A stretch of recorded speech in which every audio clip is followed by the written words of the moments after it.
몇 년 전에 영국에서 굉장히 재미있는 연구 결과가 발표가 된 게 하나 있어요. 여러분들이 과연 몇 초 동안 넘어지지 않고 한 발로 서 있을 수 있는지 한번 해보세요. 안 쉬울걸요.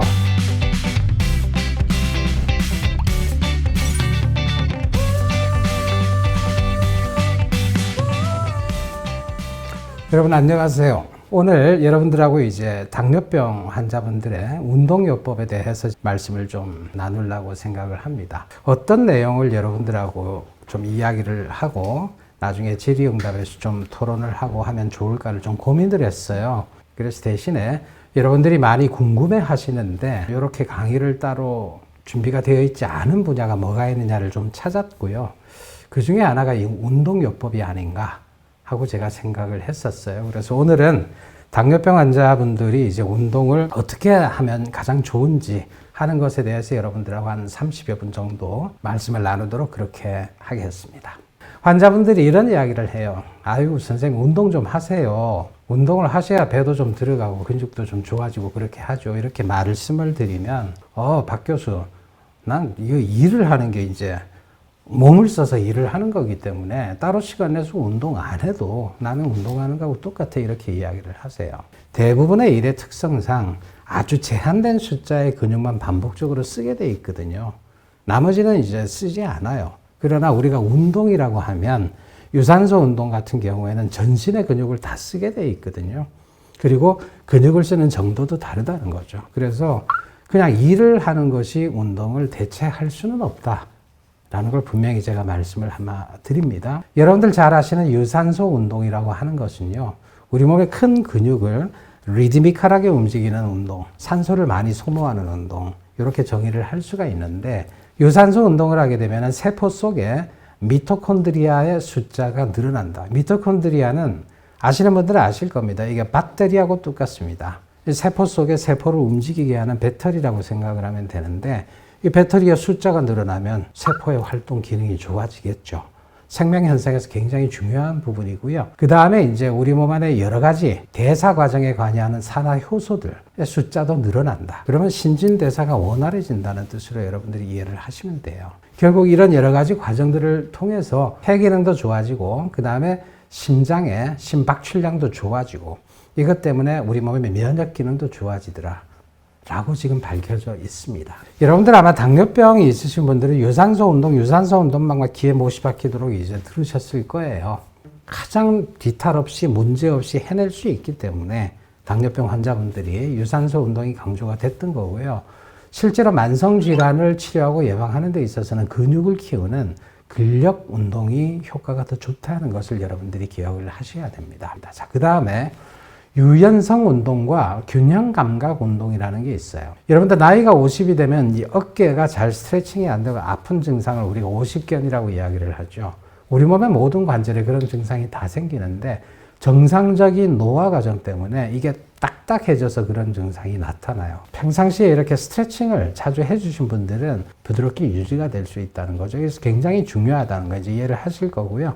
이 스트레칭은 관절의 가동 범위와 유연성을 증가시킬 수 있다. 좌업 시간이라고 하는 거는요, 앉아서 일을 하는데 들어가는 시간을 의미해요. 저도 지금 좌업을 하고 있는 거거든요. 앉아서 지금 방송을 하고 있잖아요.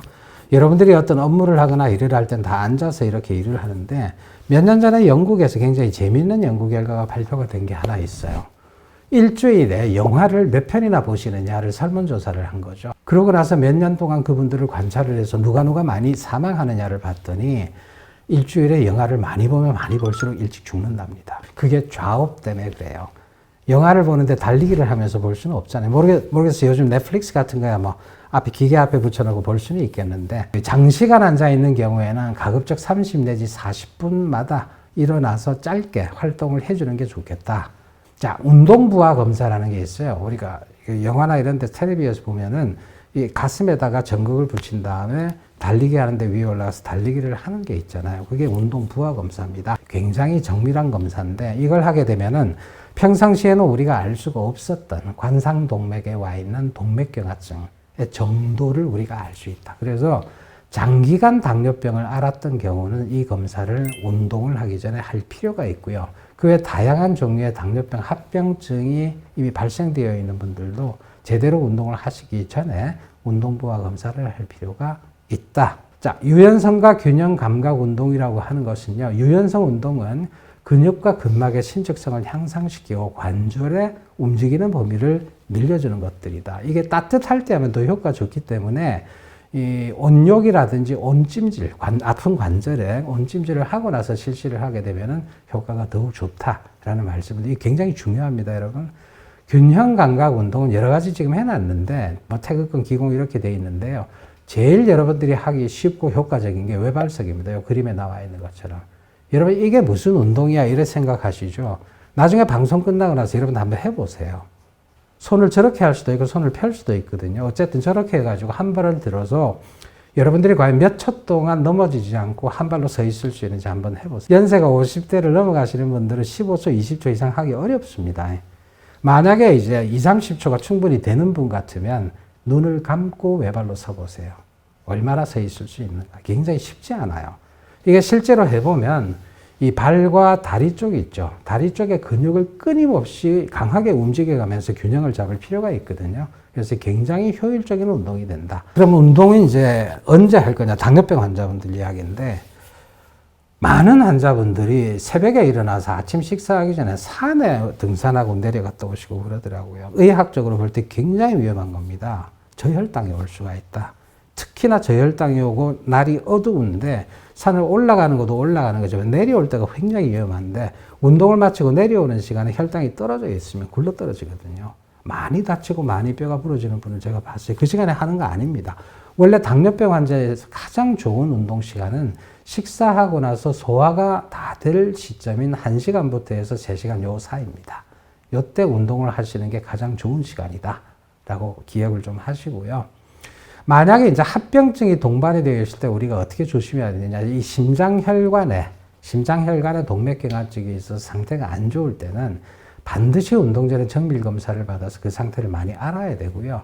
이 심혈관계에 병이 있을 때, 합병증이 있을 때 절대 해서는 안 되는 운동이 무거운 거, 자기가 들기 어려운 역기 같은 거 든다든지, 그 다음에 용을 쓰는 운동이라 그러죠. 복압을 많이 올리는 운동, 특히 상체 근력 운동이죠. 이런 것들은 안 하시는 게 좋습니다. 그리고 관상동맥에 동맥경화증이 어느 정도 이상 심하게 와 있는 경우는 이 운동을 강하게 하면은 갑자기 혈압이 떨어질 수 있다는 거, 그런 기억을 하시고요. 하지에 말초 동맥이 좁아져 있는, 동맥경화증 때문에 좁아져 있는 분들이 있는데, 이런 질병이 있을 때 특징적인 증상은 평상시에는 다리가 아프지 않은데요. 장거리를 걸어가면은 아파요. 아니면 계단을 오르면 이 종아리 쪽이 아파요. 찢어지듯이 아파서 깜짝 놀래갖고 앉아서 쉬면 10초, 20초 내로 통증이 없어지거든요. 다시 걸으면 어느 정도 걷고 나서 또 아파지는 특성이 있어요. 그걸 우리가 간헐적 파행이다라고 이야기를 하는데, 이런 분들의 경우에는 낮은 강도의 걷기, 그 다음에 자주 휴식을 하는 운동을 하는 것이 필요하다. 그 이상 하지를 못해요. 다리가 아파서. 만약에 이제 이 다리가 아픈 정도가 심해서 가만히 있는데도 아프고 이러면 원칙적으로는 운동을 하시면 안 돼요. 이 정도 상태가 되면 운동을 할 것이 아니고 병원에 가서 진료와 검사를 받고 좁아진 혈관에 대한 치료를 받으셔야 돼요. 그 다음에 이제 당뇨병 환자분들이 단백뇨가 나오고 콩팥 기능이 떨어지는 신증이라 그러죠. 이런 것들이 있을 때도 과격한 운동을 하시면 안 돼요. 안 되고, 특히 과격한 운동을 해서 혈압이 올라가게 되면 단백뇨의 양이 증가되기 때문에 그런 건 피해서, 말기 신질환자에게 가장 좋은 운동은 저강도의 유산소 운동이다라는 걸 기억을 하시고요. 그래서 운동 종목으로는 가볍게 걷기, 가볍게 수영하기, 자전거 등의 유산소 운동, 이런 것들을 하는 것이 좋고요. 가벼운 아령을 이용한 가벼운 저항 운동, 이 정도의 운동이 적절하다. 말초신경병증은 발에 통증을 못 느끼기 때문에 꽉 조이는 운동화를 신거나 이렇게 되면 발에 물집이나 갈라짐이 생겨서 발에 궤양이 생길 수가 있어서 굉장히 위험합니다. 그리고 빠르게 걷는 운동, 이런 것들은 반복적으로 발바닥이 땅에 부딪히잖아요. 압력을 받잖아요. 그래서 발에 궤양이 생길 수가 있거나 뼈가 골절이 일어날 수 있어요. 그래서 이런 운동은 가급적으로 좀 피해야 된다.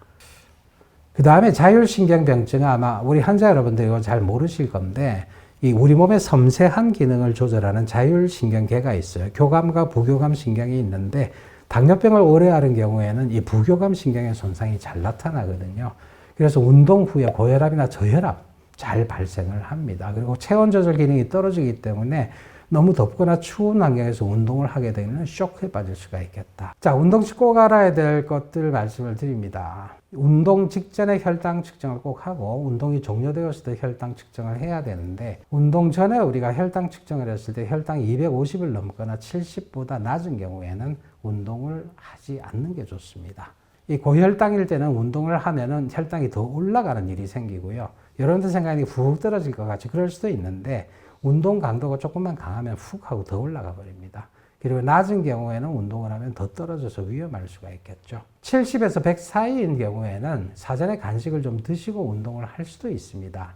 그렇지만 그 다음날 운동하시는 게 낫겠죠. 혈당 조절 잘 하고, 제가 볼 때는. 자, 그리고 이제 밖에서 혼자 운동을 하실 때는 당뇨병입니다라는 인식 카드를 지참을 하시는 게 좋고요. 저혈당이 이제 오려고 할 때 급하게 드실 수 있는 사탕이나 그 다음에 청량음료 같은 작은 거, 그런 것들을 지참을 하고 운동을 하시는 게 좋겠다. 이런 것들을 말씀을 드리고요. 그 다음에 너무 춥거나 더운 경우에는 하시면 안 되고, 운동을 하시는 중에 가슴이 아프거나 구역질이 나거나 심한 어지러움이 생기면 바로 운동을 중단하셔야 되겠다.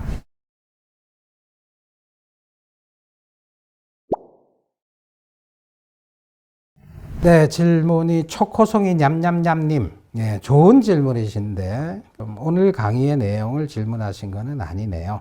당뇨인은 어떤 영양을 주의해야 하고 반대로 섭취하면 좋을까요? 라고 해주셨는데, 섭취를 조심해야 되는 게 단순 당질이 됩니다. 단순 당질은 섭취를 했을 경우에 아주 빠른 속도로 이 혈당 스파이크를 만들어내기 때문에 그런 것들이 들어가 있는 것들을 좀 조심을 하시는 게 좋겠고요.